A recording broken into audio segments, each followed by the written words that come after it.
morning, everybody, and welcome to this live coffee. Family Carers. Catherine is here, of course. You all know Catherine very well. I am going to step aside and let Catherine take over. Okay, thanks, Samantha. So good morning, everybody, and you're very welcome. This is our extended coffee club this morning. So you have us for 1 hour, which is great, and we get to talk to you for 1 hour as well. So you might have seen Samantha there. So Samantha is going to be our host this morning. And Samantha is quite an amazing lady. She is the CEO and founder of Women's Inspire Network, which is an international community now that supports women who are in the workplace, and particularly entrepreneurs and women who had set up their own businesses. So amazing website. Have a look at it if you get a chance. And it stands for WIN, which is WIN, which I thought was fabulous. We also have two other incredible women here today. Both are family carers. So one is Teena Gates, who people might know. Teena is an author, a journalist, but she's also a family carer for her dad, Terry. So we're going to talk to her a little bit about that and what it involves. And then we have Tracy Carroll, and Tracy is an activist, an advocate for all family carers and all parents, particularly of children and young adults with disability. Again, another powerhouse of a woman. So we're going to talk to her a little bit about her caring role. The challenges they face, but also hope for the future, which I think is really, really important in these days. So look, I'm going to hand over to Samantha. You take it from here. Grab a cup of coffee and enjoy the morning. Yes, everybody take a cup of coffee. We have people joining in from all over. We've Aisling, we've Jane, we've PJ. We have lots of people. So I'm putting the nice comments up on the screen, folks. So you will get your chance to shine as well. But I think it's really important that we speak to carers themselves. And that's why Catherine decided to do this. She thought it was really important for you guys to identify with what's going on. And I'm sure you all identify with all of this. So I'm going to start a little interview now with Teena and Tracy. So first of all, Teena, I'm going to come to you. So tell me a little bit about your caring role. Well, it's very rewarding. I'm going to come straight in on that because sometimes you start talking about the stresses and, the reason why you do it gets lost in the telling of the story. And I absolutely love looking after him. He's an adorable man. He has dementia. It's late stage dementia. It can be very, very tough at times, but when his personality shines through, that's my reward. And just seeing the blue eyes sparkling up at me and his just gorgeous little smile, and seeing him playing and interacting with the dog and being out in the garden and enjoying being at home. Now, those moments, as years go by, because I'm looking after him with dementia for 2 years now, those moments become less frequent. And the tough times become more trying and more, I suppose they go on for longer. And I suppose I get exhausted as well. I suppose it's wearing me down as well. So the little moments of goldenness are becoming less, shall we say, forthcoming. But it's wonderful when it happens. And that's the reason why I'm still caring. He still understands and enjoys being at home, and I just love being able to give that to him. And he's a darling. Like he's been such a sweet man all his entire life. And dementia is a cruel, cruel, cruel disease because when he has off days, when he gets agitated, he can, I hate saying it, but he can even be violent. And I feel almost guilty sharing that information because I don't want to, say nasty things about my dad, but that's not my dad. That's the disease talking when that shines through. And that's tough. It's tough. Yeah. Yeah, and your dad's name is Terry, is that correct? I know that from... That's right, he's Terry Martin, Yeah, I enjoy watching the pictures when you put the pictures up and stuff. It's just so lovely to see your journey, but then you do show tell it like it is, don't you, Teena? So, how long have you been providing this care for Terry? I think it's very, I mostly I try to put positive stuff up on social media about the journey, but occasionally it is very, very vital, I think, for me to be honest about how tough that journey can be, because I think I owe it to other carers right around the country, because it's wrong to totally, completely paint this face of, oh, it's wonderful, because, it's not always wonderful. and it's doing an injustice to people who are A, looking for support, but B, also I don't want to be the person that prompts some poor person who's had a bad morning to think, well, how the heck is her life always so great, and how does dementia not affect her in the way that it's affecting me? So I want to try and keep it honest, I suppose. Well, you do, and so that's why I try to sort of find a balance between sharing the reality without overly exposing Dad or embarrassing my memory of him in any way. And that's even saying memory. That's a point, because I'm actually losing him as I care for him, and I found that I'm actually mourning the dad that I love as well as being with the dad that I love. It's very confusing and it's counterintuitive sometimes, and the thing about also, and I mean, I know everybody has their own set of difficult circumstances and dealing with different vulnerabilities, but with dementia, there's so much counterintuitive stuff going on, because when he gets agitated or distressed, I want to hug him, I want to hold him, I want to reassure him, and that's exactly the opposite of what you need to do.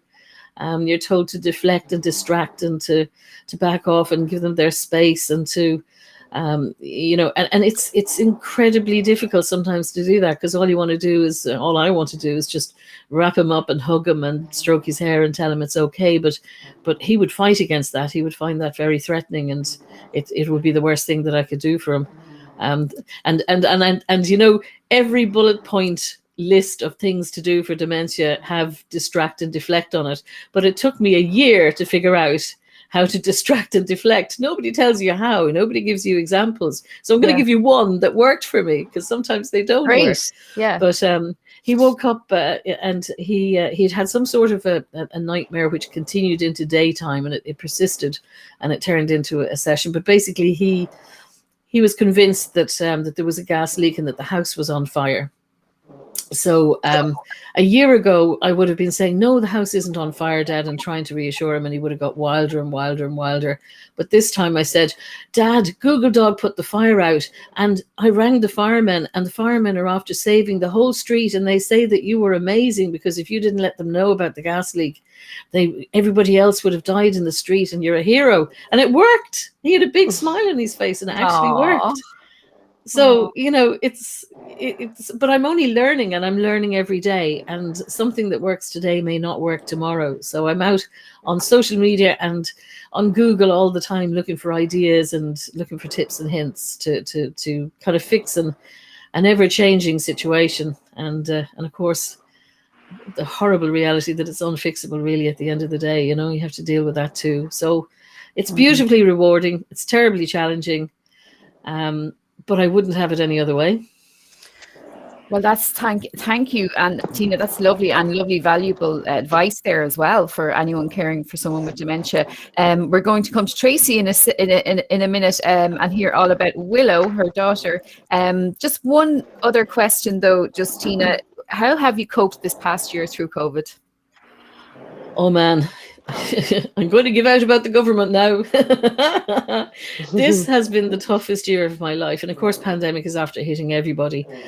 But loads of things have complicated Dad's condition. Like, for instance, the Alzheimer's Society of Ireland had a daycare centre, which he went to a half a day a week. And for me, that was a morning off. But, or at least that's how I appreciated it at the time. But I completely and totally underestimated the value of that to Dad, because he was with other people and he was stimulated in different ways. And even if he felt that he didn't really want to go down there, he always came back happy from it. And also, it got him out of the house. He started becoming quite agoraphobic over the course of the pandemic, because we had quite a good social life. He'd go to that day centre. I'd bring him out for his pension. We'd go out for a restaurant, and we'd have a meal and a pint of Guinness for him. And, all of that's gone. And I couldn't even drive him to the sea, because we're beyond the 5K. So I couldn't even drive into the sea. So it affected him very badly. And then what really hurt me and completely flabbergasted me was the rollout when family carers were left off the list. And like from December onwards, I know that Family Carers Ireland had put in a submission and was, flagging it with government that we needed to be in the same way that the flu vaccine is given to a vulnerable person and their carer at the same time, because it's the link, it's that symbiotic link between carer and the person you're looking after, and the terror and the fear of, if I get COVID, it doesn't, in a sense, it doesn't matter that dad's vaccinated, because who's going to look after him? And it's about that, I am his support system. And let there be no doubt, if dad was hospitalized or in a residential care situation in the morning for a number of weeks, I doubt very much if I'd ever achieve being able to bring him home again, because his dementia is that much advanced that changing him from situation to, I can't see it. Our journey together could have been lost, and I felt that not only were we ignored by government, and not only did they not see what the UK, for instance, saw. I mean, they vaccinated all their family carers along with the people they were looking after before they went to this age rollout. But not only did they forget and not realize that we were important, but they didn't even talk to us. They didn't even discuss directly with family carers what their plans were for us. And we spent months, 50 questions in the doll before we got any sort of, even information as to what was happening. So I felt totally unsupported through the past year. I felt it was difficult in its own right. I felt the pandemic was terribly scary. I felt looking after dad was very challenging, and I felt completely unsupported by my government and my country. Really, really unsupported. Well, that's really, I think a lot of people will identify with that as well, Teena. So thank you so much for that. I will come back to you, but in the meantime, I can see Tracy is there. Hello, Tracy. Lovely to meet you. Tracy actually cares for her daughter, Willow. So tell me a bit about your caring role. So Willow's 4 since December, and Willow was born under very stressful circumstances and suffered a brain injury at birth. So her prognosis was very poor, and she was sent home to die when she was 4 days old. So from the get-go, it was fight or flight, I think. So it was a battle from day one to care for Willow. And I mean, parenting, every child is different. So every time you parent a child, it's a learning process. But with a child like Willow, it came with needing a medical background, basically. So your life is just, totally thrown up there in the air. She was sent home under palliative care. We were given a cooling cot, which sat out in the garage for a few months in the event of her passing away, that we'd put her in there to preserve her, that she'd go back to the hospital for an autopsy. So that's how we were living day to day. And we had Noah at the time. Noah was 2, he would have been 3 in the April, so a very small child. And as we grow in this and our lives change year on year, and we learn more, we see the trauma that Noah faced, which I actually find is the biggest challenge now. I feel like he lost, his toddler years, and he had his mum there, but she was just, not really there. And you're just living in fear. Basically, we were just absolutely terrified. And, Teena, her dad is going through his struggles now. But he had his life prior to this. So Teena's gone from watching her dad be her dad to being his carer now. Where with Willow, when the child is born, with Willow's problems, and she's epilepsy and she's peg fed and she's on loads of medication, constant hospital visits. I spent 5 months nearly living in Cavan Hospital, and I've left my husband behind and my other child behind, and you're battling through this on your own. But when a child like Willow was born and facing issues, they're written off from day one. So sorry, I think my phone is ringing there.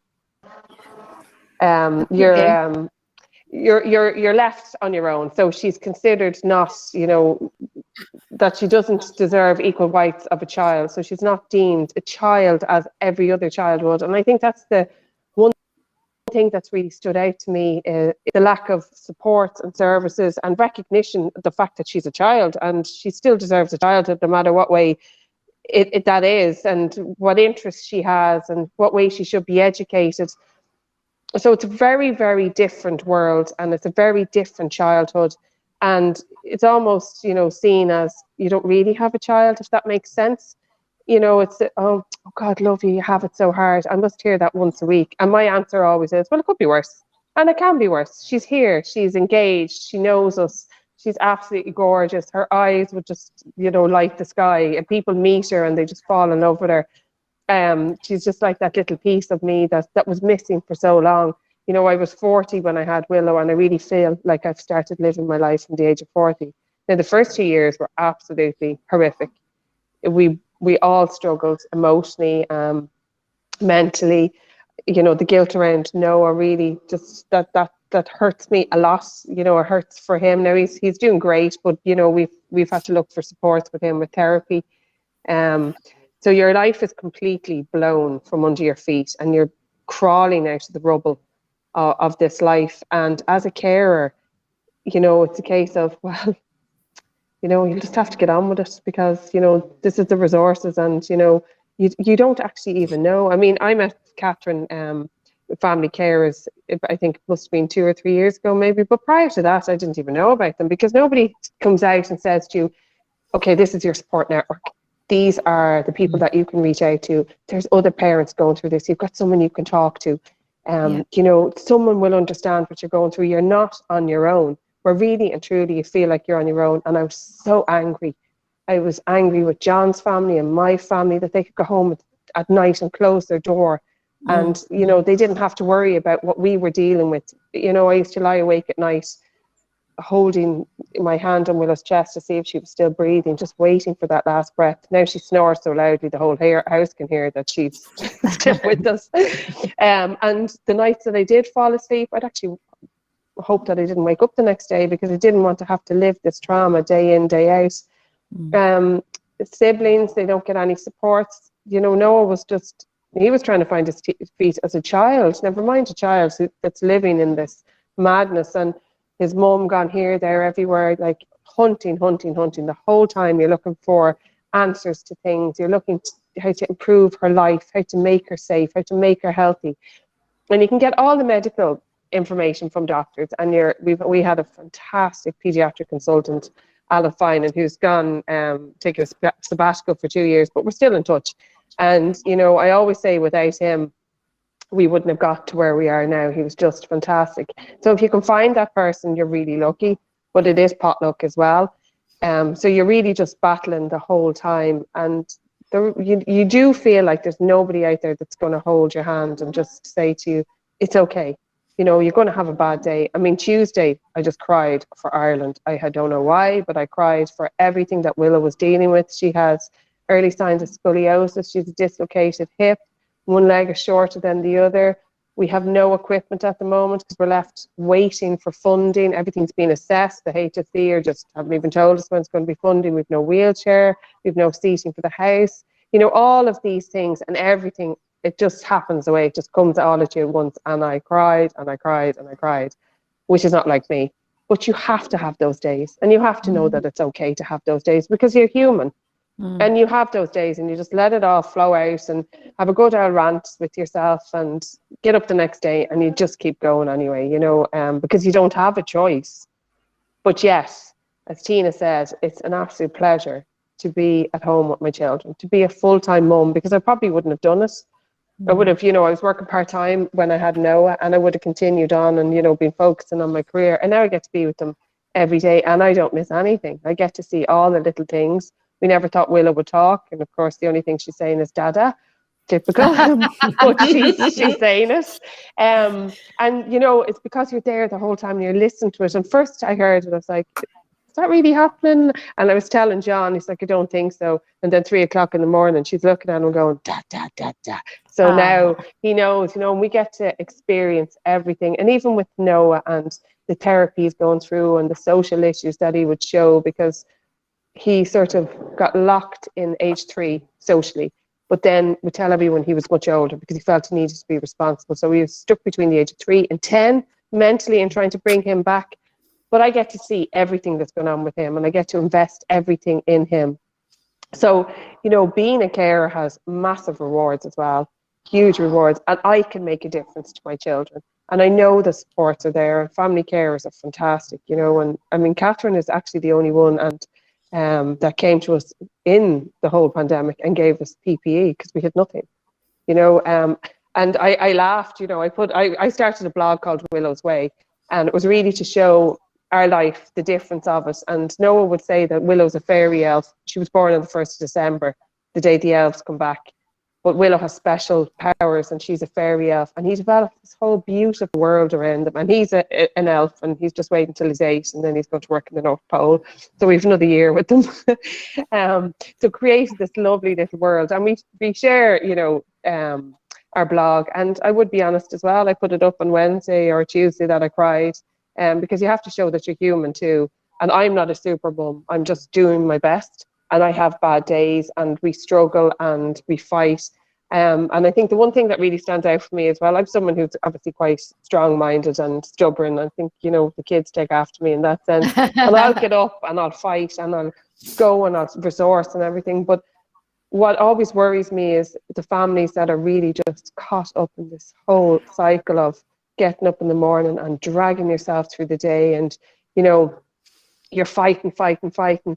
And if you don't have the strength just to fight for that little bit more, you're really, really struggling. And they're the families that need the support and need to know that the support is there and that the government are behind them. You know, we're fighting for carers allowance, which is means tested. You're fighting for equipment, adapting the house. Everything is means tested, and everything is an absolute battle. Waiting lists for services, no school placement for Willow. You know, like that, she's not deemed a childhood. You know, so the families that is just struggling to get on, and families that have more than one child with additional needs, you know, it's an exhausting battle. And now I have to say, I do really enjoy my life, and I've always been a busy person anyway. You know, prior to having kids, I'd be in the gym at 6 a.m, and you know, Anne Riley, our Jack and Jill liaison nurse, would tell people, "Oh, Tracy, she's ants in her pants. She can't sit still." That's just me, you know. I like to be busy, and I'm lucky, I suppose, in that sense. And that's, I think, why I really try to talk about, you know, caring for children like Willow, and to advocate, because, you know, it's the families that don't have the strength that needs the voice, and if I can help, then that's really what I want to do. I have to say, just to let everybody know, the reason I'm hosting this is because I actually wanted to help as well. And that's why, because I've been there myself, well, not as I mean, my daughter is, I was caring for my daughter for 4 years until she went to mainstream school, and then I started my business and stuff. But it's just that she has 2 hearing aids. She has, but I know I get the whole form filling. Oh my God. Yeah. Form filling, folks. No. And then book filling. The form filling. And it's like, could they not just come down and just see her? Yeah. You know, could they not just come down and just see what she's like, and that she has these difficulties? Because I had to fight for different communication. And you almost feel like you have to prove that this is really the truth. You know, Willow's not going to be cured. Why do I have to prove every year that she still has cerebral palsy and epilepsy and she's peg fed, you know? Exactly. I mean, and that was always something I said at the time, because I'd be like yourself, Tracy, very feisty, and Teena. And it's aren't they lucky they have feisty, wonderful people to fight for them? Because, you know, I just felt alone though as well. Loneliness. Do you find loneliness is a big thing? You know, I only said it to John last week. You know, my parents live in Tipperary and we're in Meath. My younger sister Lisa, she lives in Dublin. And my older sister Deirdre lives in Kildare. And obviously we're all restricted what we're doing because of COVID. John's family all live close by. But I've never been one, you know, I've always been, well, I can do it. Like, I had an accident 2 weeks ago with the dog. She nearly killed me, and I came home and said, "John, oh God, you know, the dog," like, she literally lifted me out of the air. She's a greyhound. She took off like a bullet. And I came home, it's like, oh, my knee, my arm. And I said, "You didn't ask, was I okay?" And he was like, "Sure, you know, it's you." You're like, you're you know, one of these people, nothing will knock you. And sometimes I think that can go against me. And my parents might have said in my youth, "Oh God," but I think the wild in me definitely gives you that little bit more to strive on. But the loneliness can just kill you. And you can be in a room with 20 people, but you feel lonely because nobody can understand how you are feeling. And I always said this as well. I never could understand how John was feeling. He could never understand how I was feeling, because they're your feelings. So, you know, you're just trying to get on, and John was trying to get on, and it's different for dads. And I don't mean that with any disrespect. We're the mums. I was so blessed. I got to breastfeed Willow for over 2 years, and they said she'd never feed. So literally, you know, and prior to that it was Noah. So I'd always had a child attached to me. So John never got those early days of bonding with Willow, and obviously incredibly delayed. You know, she has very severe needs, intellectual and physical. So he never got that bond. So he was incredibly isolated and just totally cut off.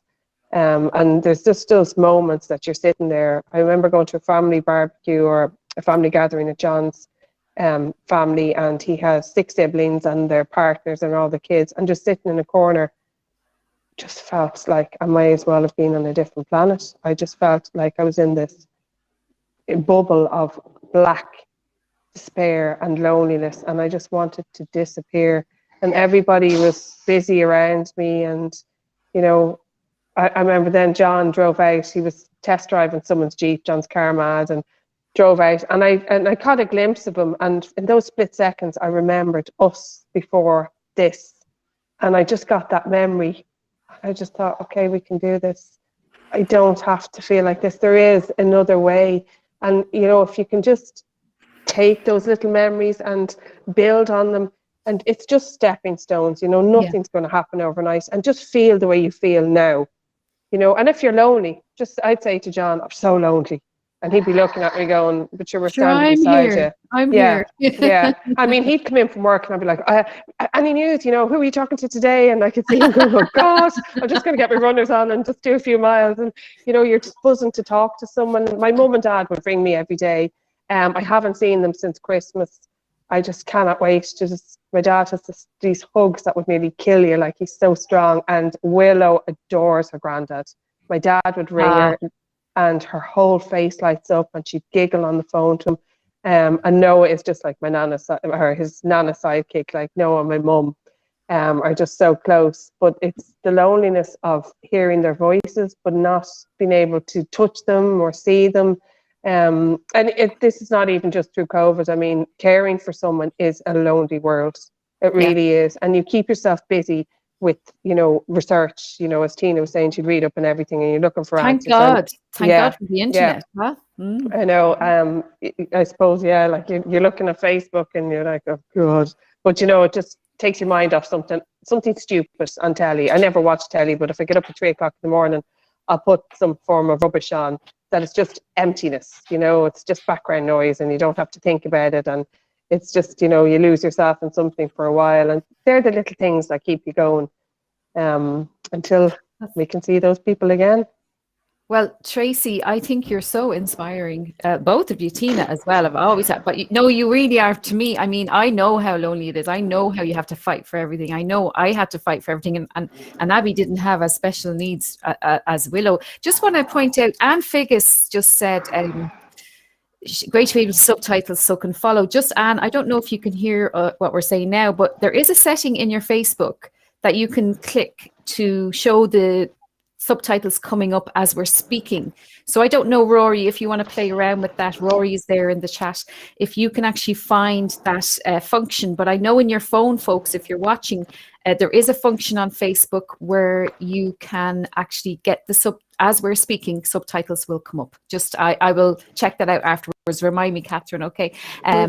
So Lisa Marie, there's lots of lovely comments coming in, folks. Can you see them? Thanks so much, Tracy. I care for both my girls with autism, special and additional needs. Last year has definitely been the hardest and the loneliest. Please, God, supports and services start kicking in, and means testing too.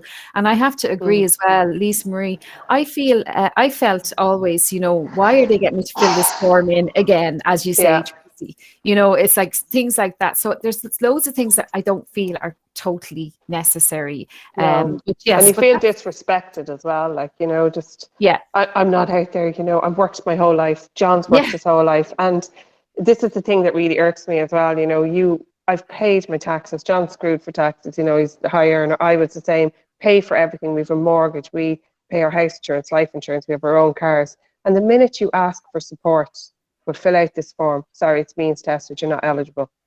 So by working and being honest and contributing to society and, you know, to the government's coffers, well, sorry, you've done the wrong thing. You know, it's very hard to stomach as well. So I think that's what actually started me kind of, you know, connecting with Catherine, like calling for carers allowance to be reformed and stop, you know, looking at the means Yes. of Yes. families. You know, John's a saver and he has money in the credit union for rainy days. That's actually going against us, looking for carers allowance, because I you know. have savings. Oh Jesus, you're grand, you know. You Oh, have your own house, sure, that's fine. Yeah, yeah. we have a mortgage that there was 2 people earning, and now there's 1, and we've got, you know, extra financial restraints. But sure, you know, it's and then you see the other side of it, you know, where people are given everything. And there's, you know, I say when you're a family carer, like, you know, you're kind of lost in the middle. It's, you know, you're either working or you're on social welfare. But when you're brought into this as a family carer, you're kind of stuck in an abyss. We're just sort of hanging in a net in the middle, and you don't know where you are or where you're not. But you're not really part of either category. And that's, you know, what I've been working with Damien English as well, to just really see us, hear us, respect us, and, you know, support us. Well, you're actually we're going live into the Facebook group, folks, but we're also going live into LinkedIn and Twitter, as I have a huge network there. So hopefully this will be highlighting it to a bigger audience. And I know Teena, you've been doing a lot of bringing awareness around this, and this hashtag Carers Can't Wait as well. I just want to highlight, by the way, that the subtitles have been enabled. Well done, Rory. Thank you so much. So people can watch while we're speaking, Teena, they can see what we're saying. It was a very good point brought up, so thank you very much. And somebody else said, oh yes, Eileen said it was always isolated and lonely even before COVID. Yes. And Laura has said, so glad that loneliness is highlighted. Thank you for bringing this to the fore, Tracy. Yeah, I think as well, you know, I sort of, I'm a glass half full person. I sort of try to be optimistic about things. And really the horror of the pandemic and the rollout and, you know, the feeling neglected this year, I actually think that something positive may have come out of the pandemic, because they sort of shone a light on carers right across the country. It's also brought us together, because we're usually too busy trying to just survive and get through the day to actually think about campaigning or, you know, marching or looking for rights. And I think the pandemic has given carers a voice. It's brought us together, and also it's helped people to empathize with the job through the whole lockdown thing, because carers have been saying for over a year now that you know, that's our existence, you know, because to get out the door, we need to frequently have somebody to look after the person that we're looking after for. Like Dad, for instance, at the moment is downstairs, but I had to get somebody to come in and be with him for the period of time that we were here today, and also the prep time beforehand and afterwards. And I'll share a funny story in a moment. But you know, I can't move without making sure that Dad is fine first, and that can be, you know, a financial issue as well as an availability issue. I mean, Leo Varadkar famously said to me or spoke after me on prime time and said that carers do get sick and families step in and the state can step in. But I'm sorry, because if you're dealing with somebody who has an illness or a vulnerability or a disease or a condition that is complicated, you can't ask the neighbor to sit in. I can't ask, you know, a member of family who isn't well prepared to deal with Dad to sit in with them, because it can be a danger to himself and to them as well. I mean, Dad has tried to eat wet wipes and a hearing aid just in the last week alone. You know, you have to literally be tuned into him every second. And then, of course, listening to Tracy there, peg feeding. Who's going to step in and look after Willow, you know, at a moment's notice? That's not a feasible, you know, reaction at all. And as for the state, I was sitting in an ambulance about to be swept off to hospital last summer because I had what turned out to be a stress-related stomach issue. And I was sitting in the back of an ambulance with the blue and whites going, woo, woo, woo, woo. And I wouldn't let them pull away until somebody had arrived to look after Dad. And it wasn't somebody from the state. You know, when was the state going to step in? Like 24 hours later? Like, you know, it doesn't work like that. No. So for us, lockdown was a whole year and a half affair. Like, you know, we're more than a year now. We're into our second year of lockdown, because when other people could relax and go out and enjoy themselves for a little bit during the summer and over Christmas time, that didn't happen for carers, because we were too terrified to actually take up on that loosening up of situation. But also, our time is limited to maybe the care package that we have, the couple of hours during the day, if you're lucky enough to get a couple of hours. And talking about couple of hours and care packages, I want to share something else with you, which has just happened since last week. I found out randomly that there is an extra intensive home care support package for people with dementia, which has from 40 hours up to apparently 56. And I started asking about it and applying for it. And I got 2 reactions from, I don't want to be identifying too many people, so I'll keep it fairly broad, but I got 2 reactions from the people that I reached out to. One was, no, we don't have that and we don't do that. And if you need more than the max package that you're on, which I'm on 21, I'm really, really grateful for the fact that I'm on the max 21 hours with Dad. That's the HSE care package. But the first reaction that I got was, if you need more than 21 hours, you clearly need 24/7 care for your dad, and it's time you considered a nursing home or residential care. Now that just cut through me with a knife for starters. I mean, that kind of literally knocked me sideways. The second reaction I got was, no, that scheme doesn't exist, but we'll check. And they came back and told me that the scheme does exist, and Dad has an assessment coming up at the end of the month, and there's an application being made. Now, the likelihood of my getting it is very, very, I don't think it's going to happen. Because it turns out there's only 130 of those packages. And they're recycled. So when somebody sadly doesn't need it anymore, it goes on and is reallocated. And there's 40,000, and Catherine will know this, but there's 40,000 people with dementia living at home in Ireland. That's not the total number of people with dementia, but it's the number of people at home. So there's 40,000 potential candidates for 130 packages. So I'm not holding my breath. But the thing is, we need to know about these things, because if we don't know about them, we can't apply for them.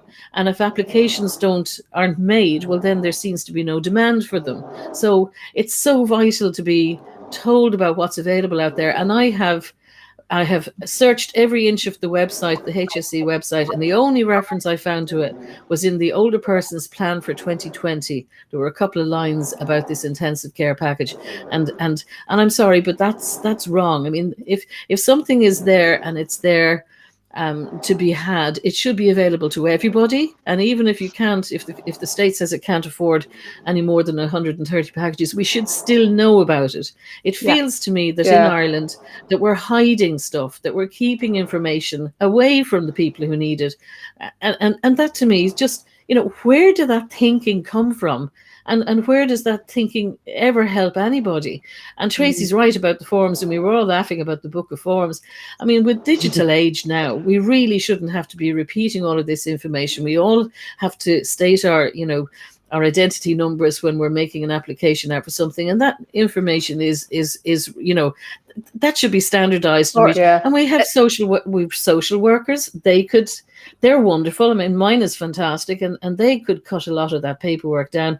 I'm a journalist by trade. Well, obviously, I'm freelancing now with the Dad situation, but I've been a journalist for 30 years. So my business is finding out information. So if I can't find a scheme on the HSE website, how is somebody else going to do that? And if I find that, I'm now applying for a grant to try and build a downstairs bedroom to try and manage Dad a bit better in the nighttime. But I'm doing it now and he's a few months away from his 96th birthday. The reason why I didn't do it 3 years ago was because the form was literally that thick and I couldn't face into it. That's what I do for a living, Even a simple question, like at the end of the year, have your circumstances changed? Tick the box, yes or no. And that might be it. Wouldn't you love to send back a list saying, well, this is what I've put up with, and just give a good old moan saying, my circumstances have changed. It's like Hogwarts. Harry Potter, when you're a carer, you're in this, different community and you're trying to find out all these magic spells to get stuff. It's awful. It's awful. And look, you're getting great comments are coming in. So PJ, thank you so much for your comments. Mary has asked, what is the package you mentioned, please, Teena? Yeah, and also that's really important, because it seems to me that the language that you use with the HSE is extremely important, because if you ask for a home care package, nobody's going to tell you anything. I believe, anyhow, it seems to me that nobody's going to tell you anything other than a home care package. This is different. It's called the Intensive Home Care Support Package, and the funding for it is ring-fenced for dementia. So it's specifically meant for people who are dealing with people with dementia. And the pilot for it, I read background notes on the pilot, which I did find, and the thinking behind it was that people with dementia do so badly in a residential setting, and they are so difficult, to transfer into a residential setting for everybody involved, that it's felt scientifically, and let's go with the science, folks. Scientifically, it's felt that they actually do better in their own home if properly supported, and that's the caveat: if properly supported. So Okay. it So includes, can you this mention package that? includes Yeah. it includes mention the extra name hours and again. the possibility of overnights and things like that. Yeah. Sorry, Teena. We're starting to run out of time, so I want to get to Catherine. But just, Mary, can you just mention the name of that package again? I can't find the information on the website, so could you just give the name of it again? Intensive Home Care Support Package.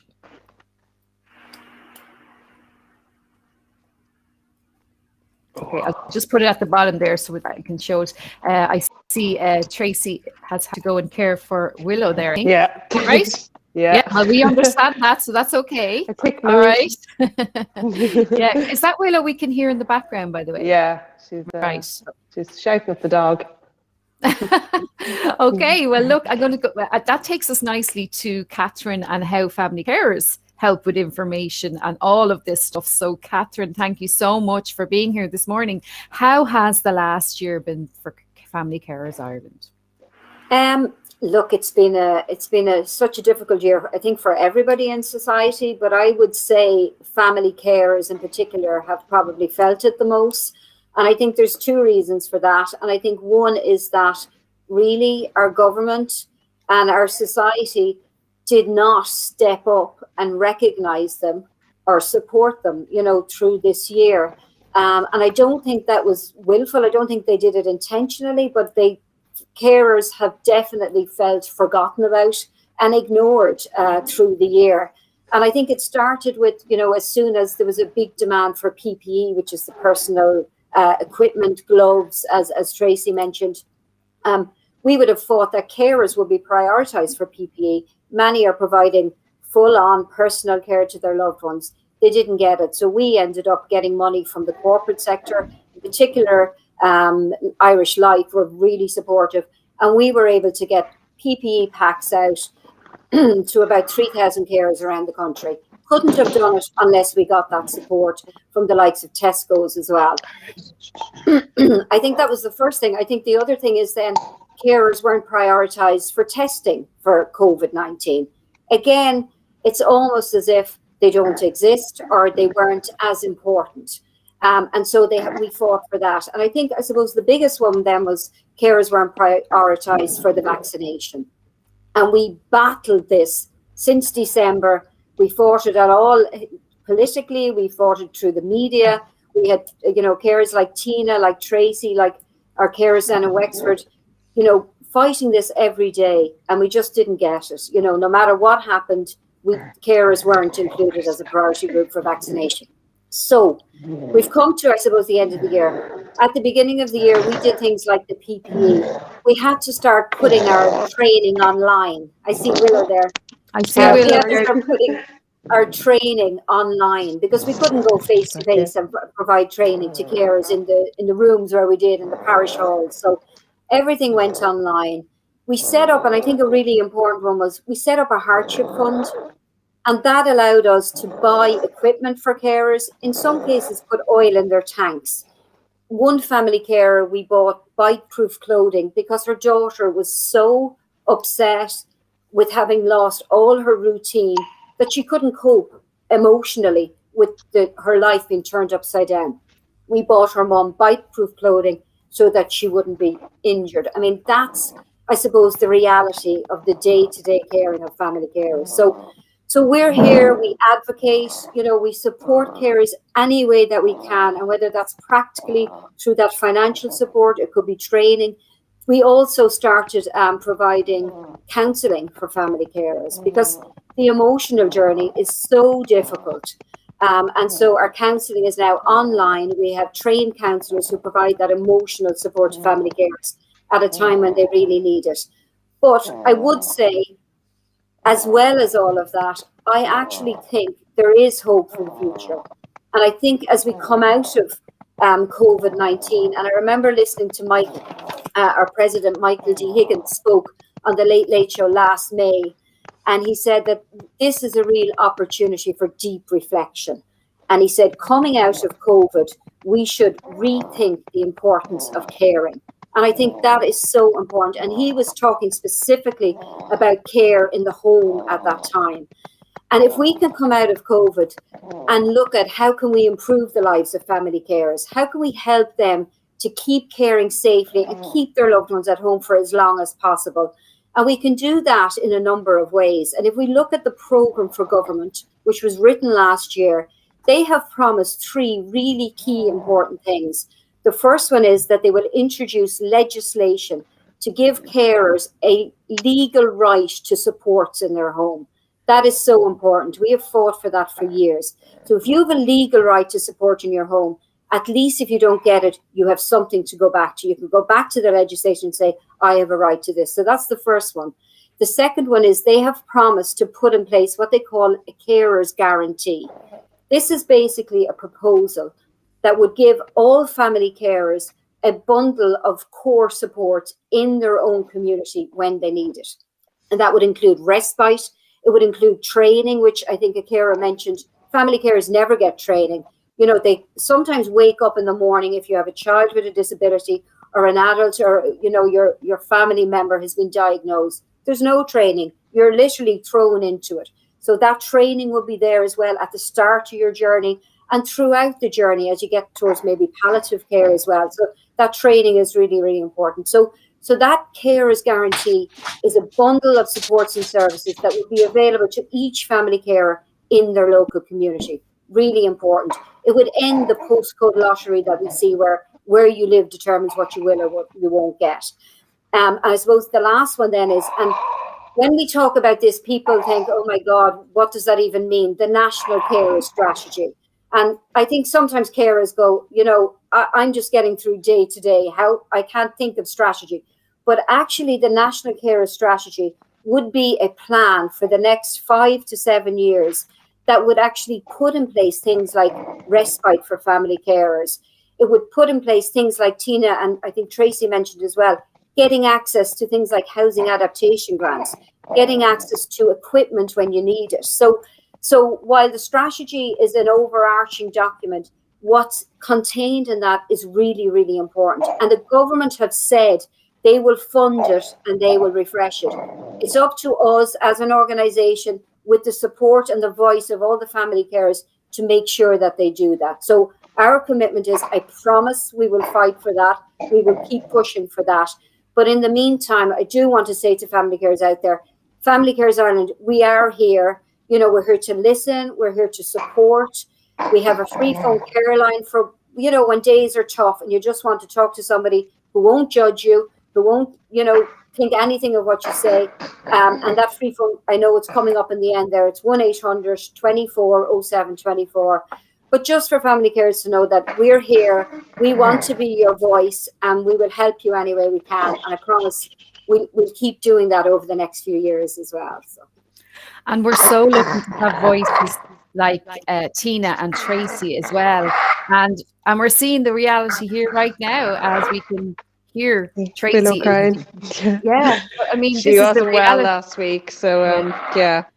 Unfortunately, you know, with cerebral palsy, it brings just an absolute threshold of everything. You know, she has a hernia, she's peg fed, she has gastric reflux, and you know, this created gastric bleeding last week and was taking blood out of her stomach tube. There's no one there to tell you how to do this. I wasn't bringing her to hospital. We did end up, and Catherine will tell you, I got an email from Stephen Donnelly last week to tell me why family carers weren't getting vaccines, because we have the ability to self-isolate the ability to care from home, keep ourselves away from, the danger, basically.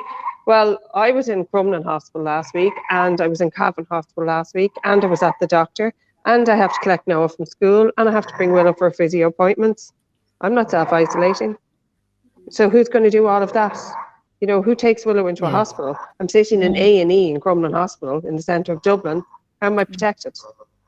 Yes, I don't need the vaccine. Sure, I'm grand. This is the I would call it nearly ignorance behind this. Oh, you're grand. You're just a family carer. As much as it's a privilege to look after my child, I expect to be supported and to be kept safe, because I'm keeping her at home. I am saving the state a huge amount of money by caring myself for my daughter. And I actually hate saying that I'm caring for my daughter because she's my daughter. And I hate actually calling myself a family carer because I am her mum. Yes, I'm not putting a strain, on the finances of the government with regard to health, because I'm doing it. So give me some respect and just give us, the bloody vaccine. Consider us important. I've actually put the hashtag carers can't wait. And I have an idea, if anyone is watching this and feeling that, you identify with some of the issues that are being brought up. I can see some of the comments. I can't put some of them up because they're too long, but definitely check out the comments on the Facebook group. But carers can't wait is the hashtag. If we all went on Twitter and use that hashtag now, take a picture of this, take a picture of like great issues brought up. Thank you, family carers. Tag Carers Ireland on Twitter, and then use the hashtag carers can't wait. This will get your voice heard a little bit more. Maybe we'll trend. I don't know. Myself and Teena will retweet them. But definitely, the reality is here right now in front of you, like there are people tuning in. Brian Kennedy is watching on Facebook and Twitter as well. But Catherine, just to give some hope to people, because we know how hard it is. We all have like you all are telling your story fantastically well to show the challenges. Is there hope for the future for family carers, and how do you see this happening? Look, we have to believe there is hope, and we wouldn't be here if we didn't. So yes, there is hope. I actually do believe that the programme for government we have now is the best programme for government we've ever seen for family carers. Now, I'm not naive. I know a programme for government could be gone in a few months if our government changed or if things were different. However, the fact that they have put it in there gives us that, I suppose, ammunition to push and fight for it, because they promised they would do these things. They promised, and I know we've been looking, and Tracy has been talking with some of the ministers as well.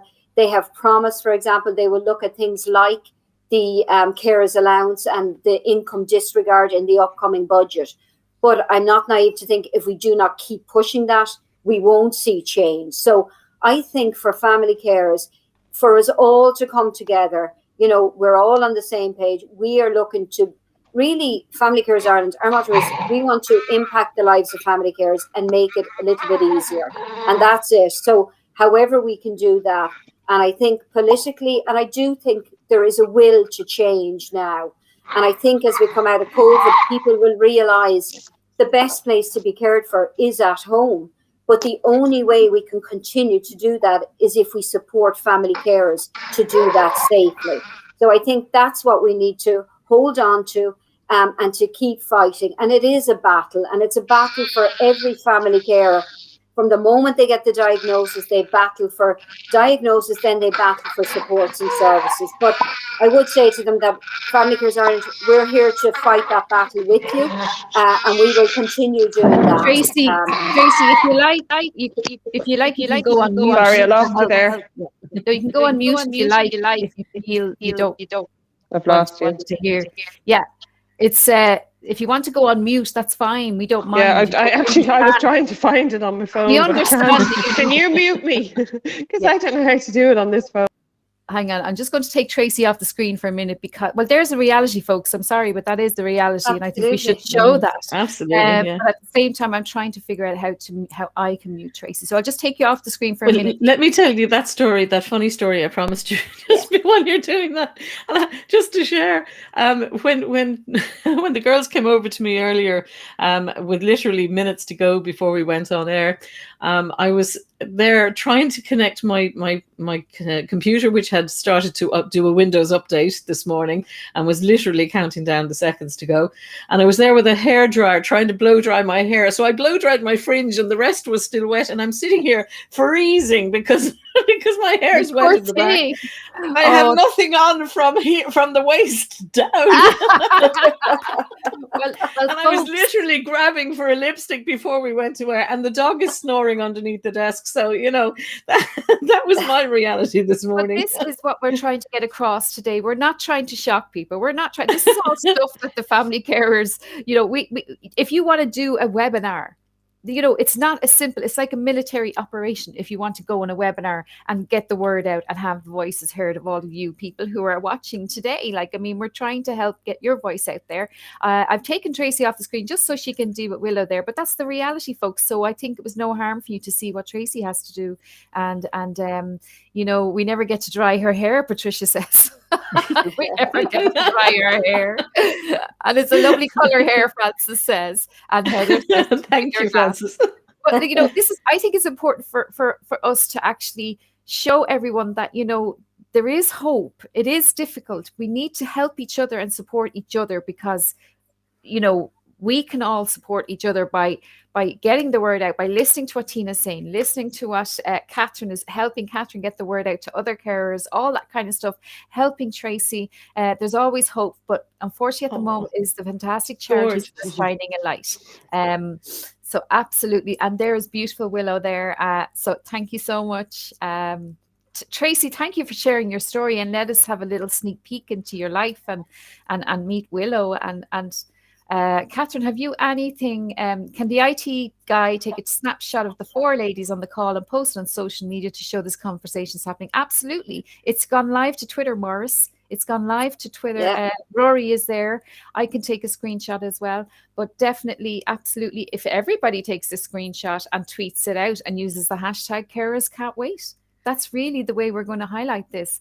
I'm passionate about this because I've been there, not in quite the same way, but I have been there, and I do understand the loneliness, the isolation, and the anger and all of that stuff, and feeling not respected and not heard. So I do understand that, folks. But I'm here to facilitate this and get your voices heard. So have you anything to add there, Catherine? Well, look, I just want to say, Samantha, thank you so much for doing this for us. And I think 3 amazing women I'm looking at, and little Willow here on screen. Look, it's been lovely. Usually when we do interviews, we have 8 minutes or sometimes 30 seconds to say what we want to say and get it out there. So this has been lovely. I hope family carers have got something from it.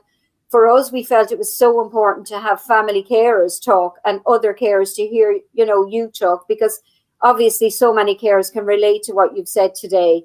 Teena and Tracy are amazing advocates for all family carers, and there are so many more right across the country, women and men. So look, we just say, keep up the fight. We'll keep up with you. And I do think there's brighter days coming. And I do think there is a will there with the current, people, not just in government, but, are in departments, government departments as well. I think there is a real will there to do something for family carers as we come out of that. And rightly so, because as I said, they were forgotten about. So let's look to the future, hopefully bright. And yeah, just want to say thank you so much to everybody for joining us. And thank you so much to our speakers and Samantha as our host as well. Very welcome. And thank you, folks. Don't forget, use the hashtag carers can't wait.